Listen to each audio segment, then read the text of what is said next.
I wanted to point out some new USDA data that came out this morning. It was an overnight export sale this morning and something we haven't heard of for a while. It was a soybean sale. Let's go take a look.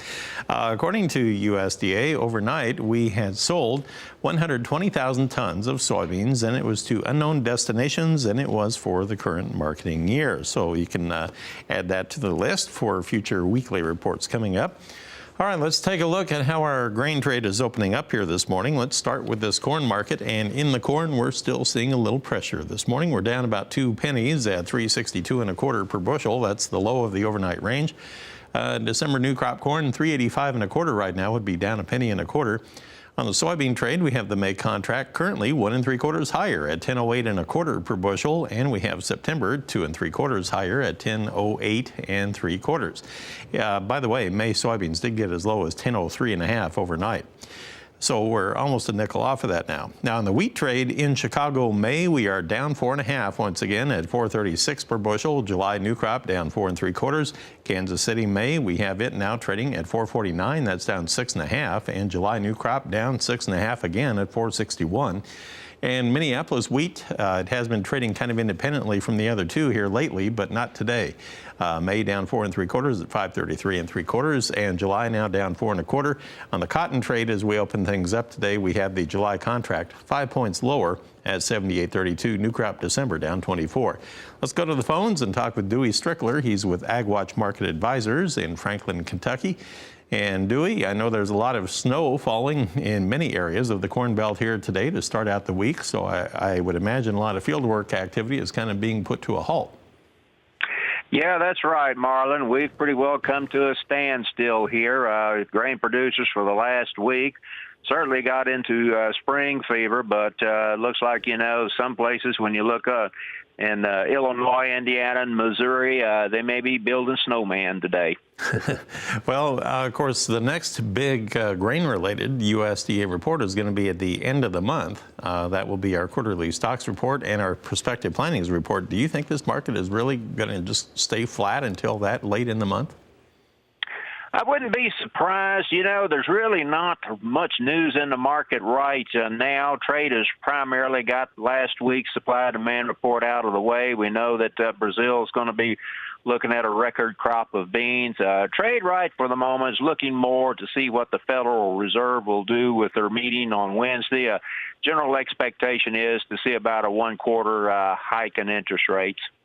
What's the value of the U.S. dollar doing in relation to the grain and livestock trade these days? Does it have much impact anymore now? Well, right now we're looking at the dollar just barely higher here. I had looked for the market to go up to about 106 on the dollar here. I still think that we're going to be looking at firmness in the dollar here for the next few months anyway. And crude oil, we haven't taken a look at that this morning yet either. That thing has really fallen in the last week or so, but it's kind of leveled off right now. April crude oil in West Texas crude now quoted at $48.53 per barrel. That would be up 4 cents on the day. However, overnight it had gotten as low as $47.90, so it did dip down below $48 for a little bit. Dewey, I'll bring you back here in just a little bit, and you and I can discuss this livestock market activity here and make some sense out of that, if that's possible, when we come back. Come on back. We continue our conversation with Dewey Strickler of AgWatch Market Advisors. This time we focus on our livestock trade. Let's see how they're opening up this morning and go right to the board. Let's look at live cattle to see how it's showing our first trades of the day right now. We have the June. Well, let's start with April. It's up 12 cents at 117.72, just a tick off of its low of the day here. June 18 higher at 107.68, a couple of ticks away from its low of the opening range. August up 27 at 103.32. If you look at the feeder cattle trade, on the feeders, we have the March 80 higher now at 128.28. April 92 higher at 127.60. Let's go ahead and take a look at the lean hogs while we're at it here, see how they're opening up this morning. We have April 92 higher at 69.10. And now you have May up $1.15 at 74.05. So, Dewey, we have a lot of plus signs to work with in the starting trades here on a Monday. Yeah, that's right. Last week in the cattle, we had the box beef was up to the highest level since last June. Cash was stronger. That seems to be giving the market a little bit of continued lift here this morning. All right, so a lot of folks really scratching their heads and wondering what is with this tug of war going on between the live cattle futures that we're looking at right now on the screen. April at 117.72. We'll check that 117.80 right now. And then you look at the cash cattle trade on our livestock summary. We had cash cattle last Friday that actually traded up to 126 again. I mean, we're still talking about a $9 difference there between the cash trade and the futures market. And I mean, it's already mid-March here, and we're talking that April contract, Dewey. Well, I'll tell you this, get used to it. As we talk, during the break there, you've got the funds, you've got the large traders. They look at commodities as an asset class. They don't really look at what the cash markets are doing. You've also got these algo traders in the market as well, pushing it around. And, to be quite frank with you here, you have your commercial interest. They just do not have the firepower here to offset what's doing with the funds. So what's with the wholesale beef trade then? A lot of folks just amazed at how much we have gained in that wholesale beef trade. The box beef cutout value is up over $4 on Friday afternoon. This seems, last week I kind of referred to that as a juggernaut, just heading upward over here, and it's totally ignoring what's going on in the futures trade. Yeah, there may be just a little bit of spring fever in the beef market here. That's the only thing I can really attribute it to. We've had some very warm temperatures, and once we get through this cold spell here, it's going to warm up again. So, that's going to, I think, create a little bit of demand for some beef cuts.